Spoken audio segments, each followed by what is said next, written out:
Breaking news! Breaking news on a Tuesday afternoon. Who'd have thunk it, eh? But Zwift have stealthily just announced a brand new smart trainer. The Zwift Hub is here. I'm going to take a slightly different approach to everybody else that's made a video on this first look of this brand new Zwift hardware, mainly because I don't physically have one. I'm not clearly not important enough to Zwift anymore to give me one. If you know what it is and what it's for, it's bloody bob on. It's absolutely bloody bob on. Anyway, for those smart trainer connoisseurs amongst us, you might look at it and you might go, oh, that's familiar. Looks like something I've seen before. It's because it is. It's essentially a jet black Volt, rebranded, licensed obviously under the Zwift name, and it is now called a Zwift Hub. And this is a kick. In fact, let's get into the data before we talk about the price. All right, this sexy bad boy here has a power accuracy of plus or minus 2.5%. Max wattage of 1800 and a max gradient simulation of 16%. The flywheel itself weighs 4.7 kilos, which gives the overall smart trainer a weight of 16.5 kilo.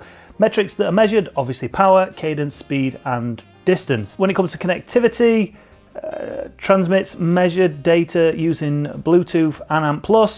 It can connect to ANT+ heart rate monitors and relay data via Bluetooth, which is great for people using Apple TV. It gives you an additional input of Bluetooth without stealing that input from that heart rate monitor. So heart rate monitor will speak to the Zwift Hub. The Zwift Hub will then speak to Apple TV and say, oh yeah, I've got an heart rate here of 172. This guy's gonna die any second. So that means you can potentially use your steering or use another Bluetooth connectivity to get more data on your Apple TV. Anyway, got an LED status light to show the ANT+ and Bluetooth connection statuses, and over-the-air firmware updates using the companion app. Ooh, lovely. Its compatibility, well, pretty much anything and everything when it comes to wheel size. Also, when it comes to axle sizes, it's compatible with, well, you can just, I'm not even going to read them all out, but there you go, you can see it there. And then in terms of gear ratios, the beauty of this Zwift Hub is when you come to order one on the order form there, you can see that you can actually pick your cassette that you want, 9, 10, 11 or 12 speed. So world's your oyster, and it comes pre-installed, so there's no fannying around. Now, when it comes to this Zwift Hub, let's understand who it's aimed at. It's not aimed at me.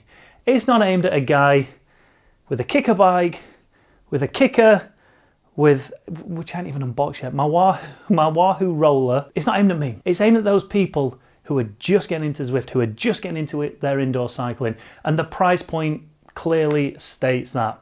449 British pounds or 499 Australian dollars and American dollars. This is going to encourage more and more people to head indoors when it comes to winter. You've got smart trainers, you've got smart bikes, £1,000 plus. You've got pelotons, £2,500 nowadays.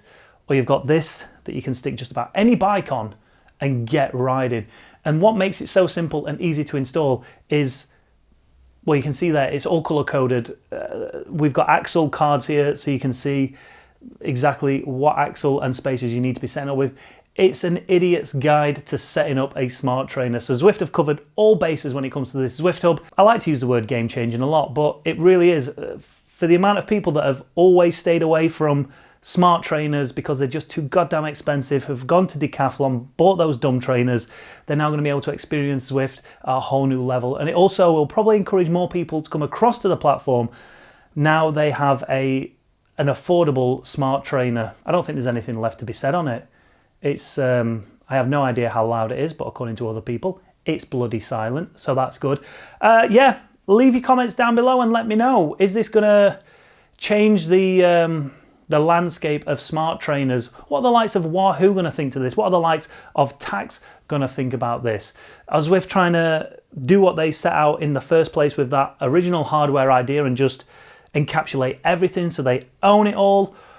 Or are you going to have to, at some point, use a Zwift only smart trainer to ride Zwift? Who knows? I'm just creating a little bit of, ooh, maybe I don't think that'll ever happen. It'd be stupid if they did that. But what do you think out there? Are they trying to commandeer everything in that market to become the Peloton of indoor cycling virtually? Or are they just looking for another way to get more people involved in Zwift?